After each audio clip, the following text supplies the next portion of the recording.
प्यारे विद्यार्थियों, आप सभी का हार्दिक अभिनंदन, स्वागत है।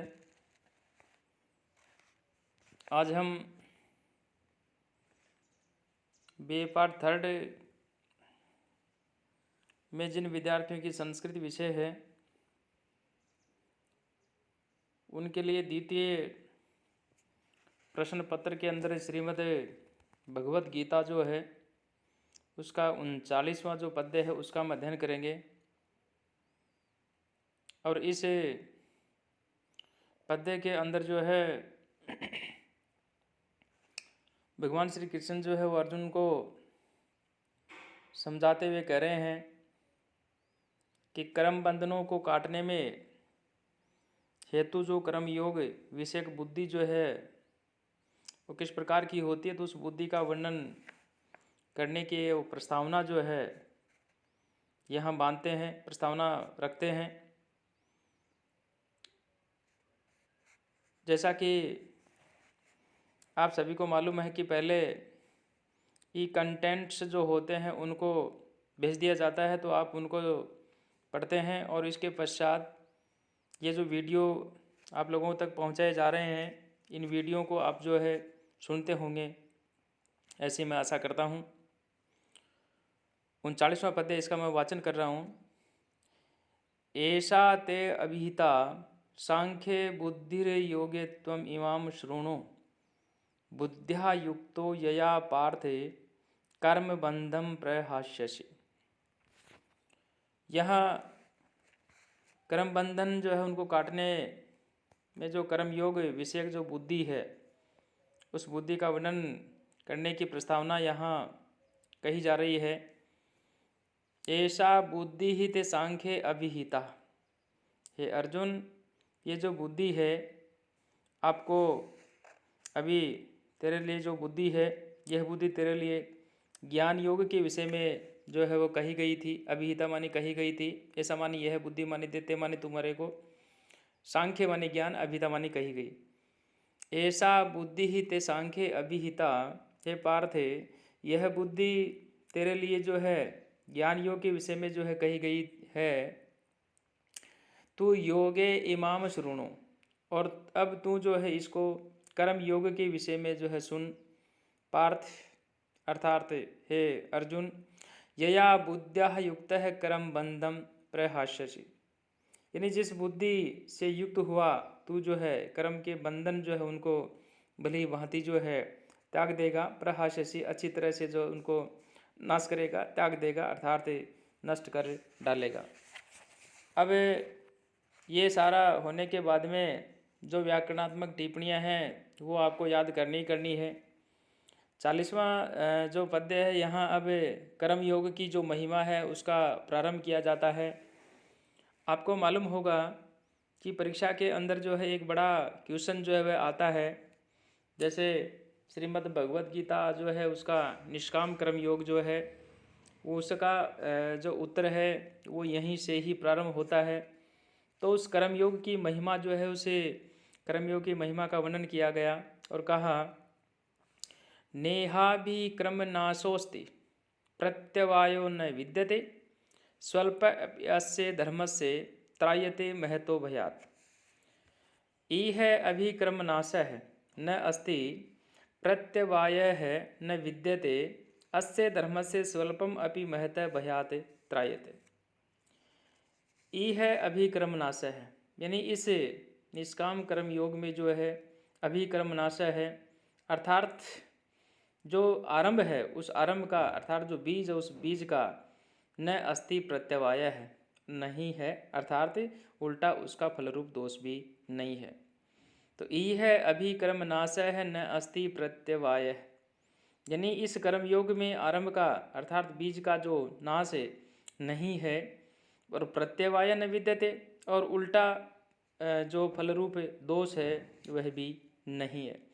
अस्य धर्मस्य स्वल्पम अपि महतः, अस्य धर्मस्य स्वल्पम अपि महतः भयात् त्रायते। बल्कि इस कर्मयोग रूप धर्म का थोड़ा सा भी साधन जो है जन्म मृत्यु रूप महान भय जो है उससे जो है रक्षा कर लेता है।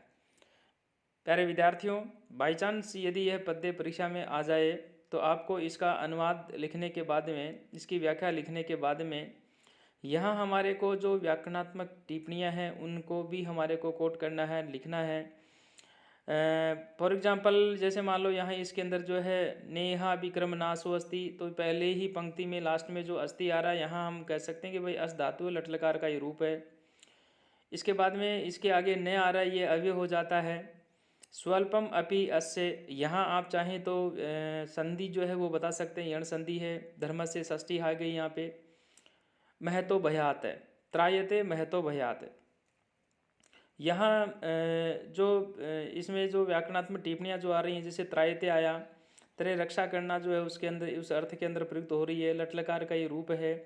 भयात जो है यहाँ हम थोड़ा सा कारक प्रकरण के अंदर आपको ले जाना चाहेंगे, और वहाँ सूत्र आता है वित्र अर्था नाम भय हेतु हो, तो भयात में पंचमी आ रही है, तो यहाँ हम वो सूत्र दे देंगे और कहेंगे इसके अंदर जो पंचमी है और इसका अनुष्टुप छंद है, उसका ये उदाहरण है। इस प्रकार से टिप्पणी लिखने के बाद में जो है यहाँ बारी आती है पद्य नंबर 41 की। व्यवसायात्मिका बुद्धिर एक ही है कुरुनंदन, बहुशाखा ही अनंता से बुद्धियो अव्यवसायी नाम। यानी यहाँ निश्चयात्मक बुद्धि जो होती है उसका और व्यवसायी जो सहकामी पुरुष जो होते हैं उनकी बुद्धि के भेद के संदर्भ में कहा गया। मोटा मोटी में हम ये कह सकते हैं कि जो बुद्धि है उसके संदर्भ में यहाँ पे समझाते हुए कहा गया कि कुरुनंदन ई है व्यवसायत्मिका बुद्धि एका है। हे अर्जुन, इस कर्म योग में निश्चयात्मक जो बुद्धि है वो एक ही होती है।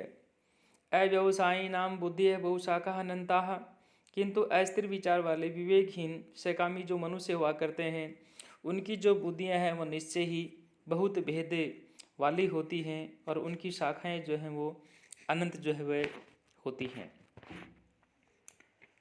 नेक्स्ट पद्य यहाँ 42वां और 43वां जो पद्य है साथ में ही आ रहे हैं, 44वां पद्य भी साथ में आ रहा है, तो इन पद्यों को जो है हम साथ में ही पढ़ने का जो है वो प्रयास करेंगे। और यहाँ कहा यामिमां पुष्पितां वाचम प्रवदन्ते विपश्चितः, वेदवादरताः पार्थ नास्यन्त इति वादिनः, कामात्मानः स्वर्गपरा जन्म कर्म फल प्रदां, क्रिया विशेष बहुलां भोग ऐश्वर्यं गति प्रति, भोग ऐश्वर्य प्रसक्तानां तयापहत चेतसां, व्यवसायात्मिका बुद्धि समाधौ न विधीयते। यहाँ जो मैं आपसे चर्चा ये कर रहा था कि स्वर्ग परायण जो सहकामी मनुष्य जो होते हैं उनका स्वभाव जो होता है किस प्रकार का जो है ये कहा गया है, बताया गया है, और उसी के संदर्भ में जो है ये बात यहाँ पे कही गई है, बताई गई है। और कहा पार्थ कामात्मानः, हे अर्जुन कामात्मानः वेदवादरताः अविपश्चितः न अन्यत अस्ति इति वादिनः अविपश्चितः। अर्थात हे अर्जुन, जो लोग भोग में तन्मय हो रहे हैं, जो कर्म फल के जो प्रशंसक वेद वाक्यों में ही जो प्रीति रखते हैं, जो उनके अंदर ही जो विश्वास रखते हैं, और भोग ऐश्वर्यम गति इति प्रति, और जिनकी बुद्धि में स्वर्ग जो है वह ही परम प्राप्य वस्तु है, और जो स्वर्ग है उससे बढ़कर दूसरी कोई वस्तु उनके लिए है ही नहीं, ऐसा वह जन्म कर्म फल प्रदाम क्रिया विशेष बहुलाम इमाम याम पुष्पिताम वाचम प्रवदंती।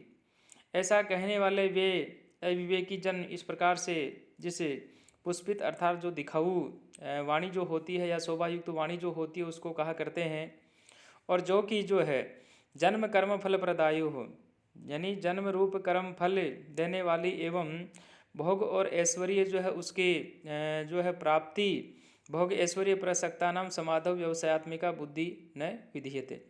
तो इस प्रकार से जो भोग ऐश्वर्य जो है सुवाणी को कहा करते हैं, और जन्म रूप कर्म फल देने वाली भोग और ऐश्वर्य की प्राप्ति के लिए जो है नाना प्रकार की बहुत सी जो क्रियाएं हैं उनका वर्णन करने वाली हैं, वो साथ में ही यहाँ पे तयापहरित चेतसाम भोग ऐश्वर्यम प्रसक्ता नाम समाधव व्यवसायत्मिका बुद्धि न विधीयते। यानी उसी वाणी द्वारा जिनका चित्त जो है वो हर लिया गया है और जो भोग और ऐश्वर्य में अत्यंत आसक्त हैं, उन पुरुषों की जो है परमात्मा में जो है निश्चयात्मिका बुद्धि जो है वह नहीं होती है। तो इस प्रकार से ये 3 पद्य जो है एक साथ में ही कहे गए हैं। आप लोग जो है इनका वाचन करें, आप इनका जो है श्रवण करें, आप इनको समझें।